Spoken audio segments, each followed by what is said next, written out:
Fooled by Randomness by Nassim Taleb. Were you one of those kids who always won at Yahtzee? I was. Maybe your parents joked that they should take you to Vegas and see what you could do. You were a celebrity, briefly. You bathed in the glory of success for a while, but soon everyone quit playing Yahtzee and took up checkers. Still, you have that legacy of being unbeatable at Yahtzee. According to Fooled by Randomness by Nassim Taleb, randomness goes way beyond Yahtzee. Taleb proposes that random events play a much larger role in investment markets and in life in general than most of us realize. Understanding the extent of chance in our lives makes us look at our decisions and accomplishments in a more realistic way. We do not want to be victimized by our own limited views, superstitions, or foolish pride. It's beneficial to recognize common problems in our views. One problem is that we tend to view success as a product of talent or skill alone, ignoring the part chance plays. We fall prey to survivorship bias. Airplane designers in World War II gave us an example of survivorship bias. At first, they thought it wise to keep statistics on all the planes that returned from combat, marking the location of each hit. They considered reinforcing those high-hit areas, but then realized that these were the planes that survived. Where had the planes that went down been hit? Hits on those planes marked the areas that really needed to be reinforced. Of course, the planes that went down weren't available to inform aircraft designers, and that is how survivorship bias works. Those that don't survive or succeed are seldom our focus. We tend to focus on the survivor and think the survivor has a secret, a skill, a way to succeed. Yet the one who failed may very well have had the same skill, just not the luck. While the value of skill, preparation, and persistence cannot be ignored, neither can chance. Some people who have failed in a particular area had similar skills to ones that succeeded. They may have even been very well prepared and doggedly persistent, yet they just missed the breaks. It is important to realize survivorship bias when it comes to insider secrets in the stock market. You might assume that someone who has succeeded in making quick money in the stock market can give you valuable guidance.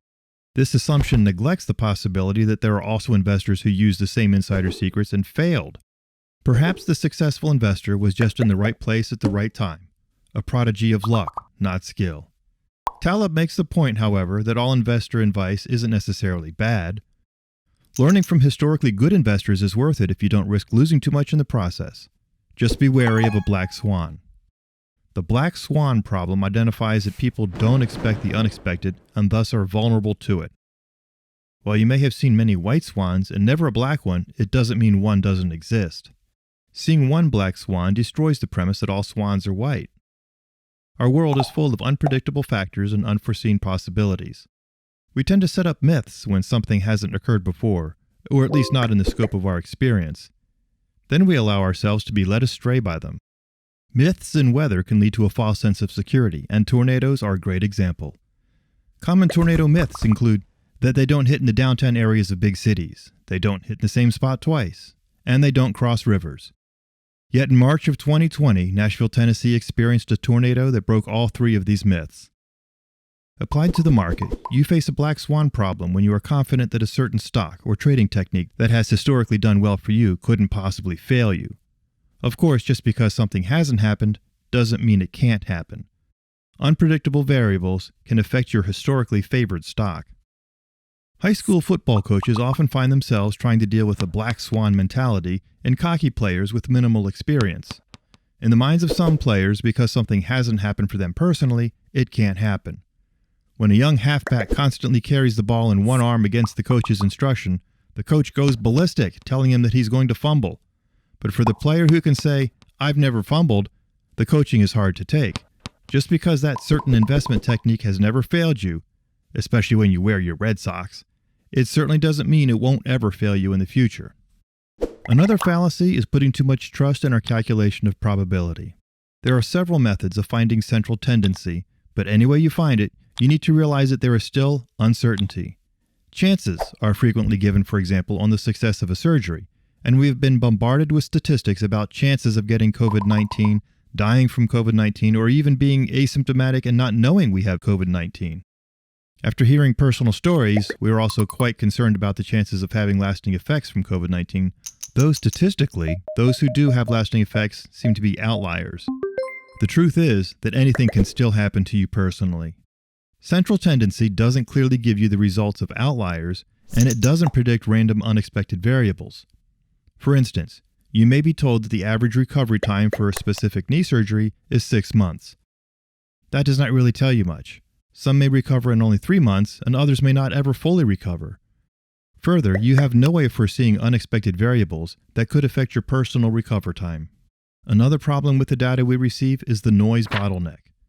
What is legitimate signal and what is just noise? Again, the pandemic offers a great example. The health community is reeling with the information about COVID-19. Medical providers find it difficult to navigate the rapidly published research and distill out what is relevant for treatment. Signal, concise and usable information informs practice, but noise confuses it. The reality is that as you try to process large amounts of information, you can easily miss patterns. The opposite is also true. You can imagine patterns where there is only randomness. Less information is probably better than bad information or misinterpreted information. While calculating risk is tricky, acknowledging and minimizing risk is wise. It isn't beyond the realm of possibility that you may decide to take a big risk in the market. Many have made it big on a fairly slim chance to make a really large gain. If you tend to be a Yahtzee winner and can sustain the possible loss, such a risk might be an acceptable idea. But author Nassim Taleb warns you to count the cost. Bleeding a little on a fairly regular basis won't kill you, and it is worth it if there's a chance for huge gains. But avoid risking your throat being cut for those chancy large gains. Make sure you can survive the potential loss and be willing to get out before going too far down. The bottom line advice on how to avoid being fooled by randomness is to temper your confidence with a healthy measure of skepticism. Do not be married to your position and recognize chance as a factor. Don't be too confident in a historical trend or statistical data.